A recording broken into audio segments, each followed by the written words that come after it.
Hi everyone, Morgan Hibbs here with Linn County Farm Bureau. I'm excited to be visiting you virtually for another Ag in the Classroom lesson. Today we are going to learn about aquaculture. How many of you have heard of the word aquaculture before? Raise your hand. Aquaculture is the production of fish for consumption. So we are going to learn about fish farming today and compare it to natural fishing in oceans or rivers and things like that for food. So we are going to compare natural fishing to farm fishing, the pros and cons of both, comparing how they are similar and different.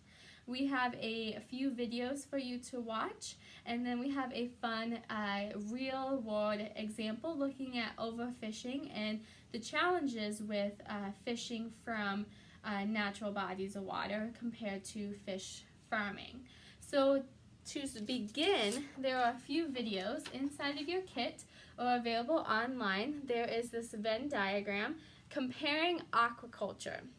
There are 3 videos to watch, and the links are provided in your lesson plans.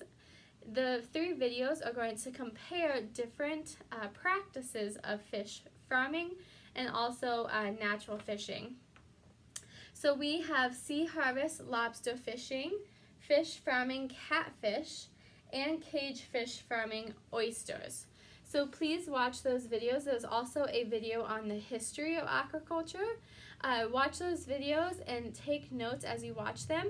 They are just short clips. It looks like they are long clips, but they are actually, they will play in the point of the video that I would like you to watch. So they're only between 6 and 10 minutes of video. So take notes as you watch in this Venn diagram. There are different types of aquaculture systems.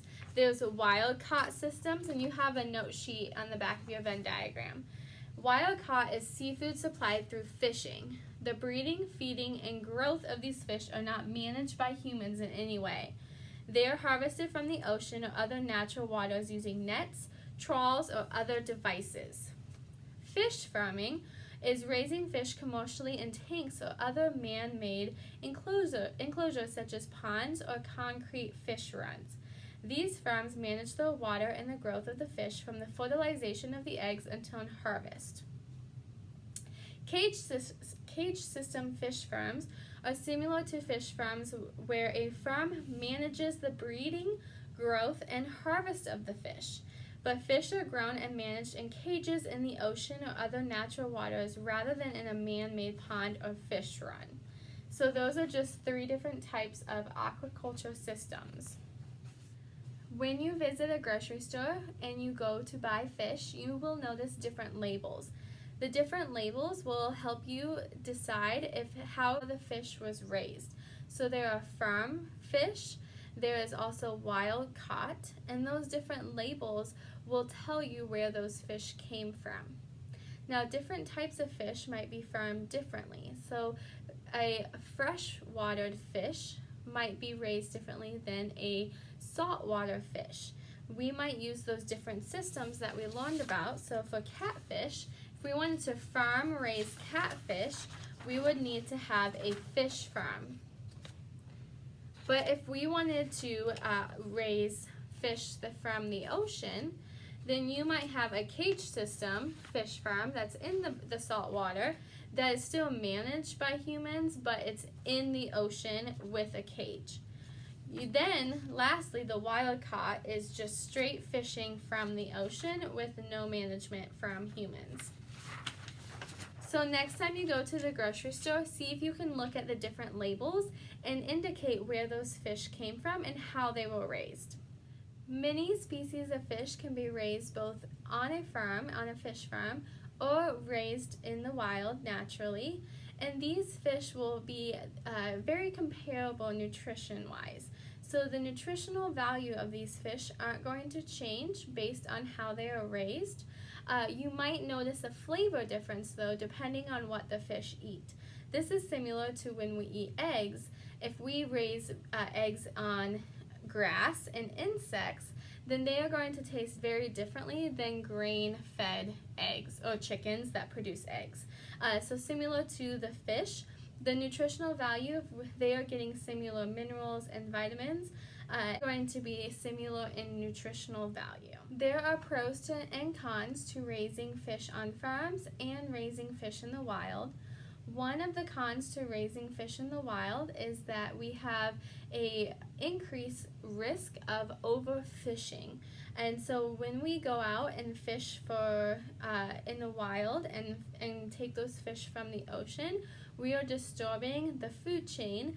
And then supply and demand, if we have a high demand for certain kinds of fish, we have that risk of overfishing in the ocean or in the natural wild. And so one way we can help to increase our fish production but not affect the food chain as easily is by farm raising those fish. So we can breed the fish on land in the farm with man-made tanks and control the amount of new fish we raise, what they're eating, and we can also control the oxygen levels and things like that. And so it's a sustainable way to help that demand of the increase of fish within our diets without overfishing and affecting the wildlife population of that fish. There have been debates of the sustainability of fish farming and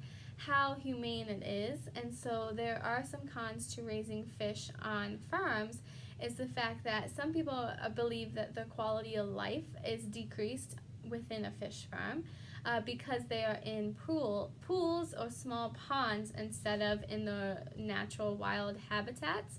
But one way that farmers help to increase the life quality for the fish is by controlling temperature, giving them the optimal environment, the greatest food quality, and making sure their tanks and ponds are cleaned regularly and things like that. So there are pros and cons to both fish farming and fishing in the wild, but I think both of these are part of the solution to making sure that we still have fish in our diets, because fish provide us with excellent nutrients, but without risking the species population, and then also with still giving those fish a good quality of life.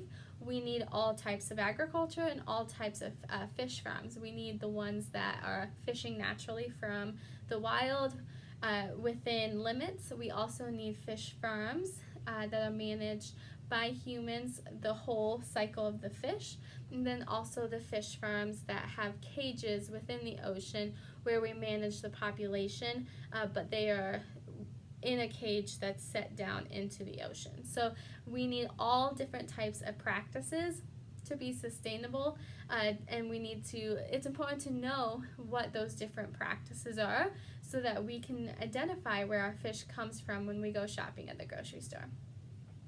Okay, we have a fun activity that will demonstrate overfishing, and so I'm going to turn the camera around and show you that activity now. Okay, here is the lifespan of overfishing, the activity that will demonstrate how overfishing might affect the population in the fresh and saltwater bodies of water. So looking at our materials, we have the lifespan of overfishing student data table with a graph and questions on the back. We have tape, straws, spoons, string, and then a paper plate with colored goldfish. You can do this as an individual student, or you can split the group up into small groups of 4 students, and every student will need this is the ocean with 8 to 10 goldfish on it. And make sure that you use the colored goldfish.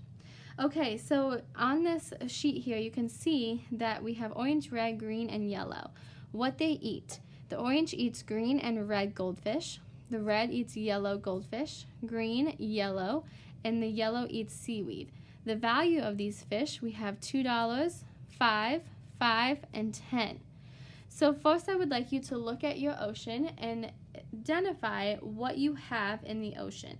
So we are going to just write those next to the colors over here. 3, 2, 1, and 4. Okay, so once you have those written down, now we need to make our fishing pole. You have a few supplies here that you can use to make your fishing pole. There's not one right way to make a fishing pole, but this spoon is going to be how you pick the goldfish up. So what I'm going to do is I'm going to tape my spoon to my straw. And this is going to be my fishing pole. You can make your fishing pole with string, you can make it with the string, spoon, and straw, and you can make your fishing pole however you would like.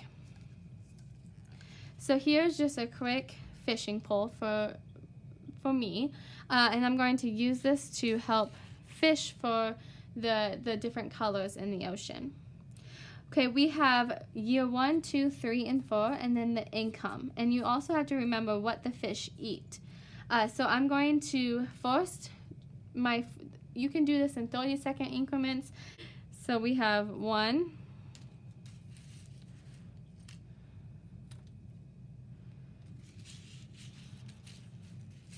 okay, so I'm going to call that good for now, just as an example. So I have 1 green, 1 red, 2 yellow, and 0 orange. So down here for your income, I have 2 yellow with $2 a piece. So I have $4. Red, I have 1, so I have $5. Green, I have 1, so I have $5. And orange, I have 0. Now you need to make sure that you have food for the fish to eat. Otherwise, you have to take those off. So the orange eat green and red, so I still have a red. The red eats yellow. Yep. The green eats yellow. I don't have any green. And the yellow eats seaweed, so I'm still good. So now, to account for reproduction, I would like you to look at your fish. For every 2 that you have, add 1. So I don't have 2 red, I don't have 2 yellow, but I do have 4 orange, so I'm going to add 1 orange fish. Then you're going to just keep repeating this until you have all of your data filled out, okay? So you're going to fish, count how many fish you have, how much the income was, make sure that you still have a food source. If you have 2 of one color, you're going to add 1 new fish to your ocean. And then you're going to make a graph of your table based off of what you fished and what was fished mostly from your ocean. And so you can start to look at overfishing. And then you have some follow-up questions. What is overfishing? Why does overfishing happen? What are the effects of overfishing? What is stewardship and why is it important? And how can the world continue to fish sustainably? And how can we enjoy fish still without risking overfishing? To wrap up and review, we have a local farm chat for you to watch called Eagles Catch, and they raise tilapia fish near Des Moines. So I encourage you to go watch that. It's very interesting looking at how we can raise tilapia here in Iowa and how they care for the fish and sustainably raise tilapia that will go to restaurants and grocery stores. Thank you for watching. If you have questions, you can email me, and I look forward to visiting you virtually next month.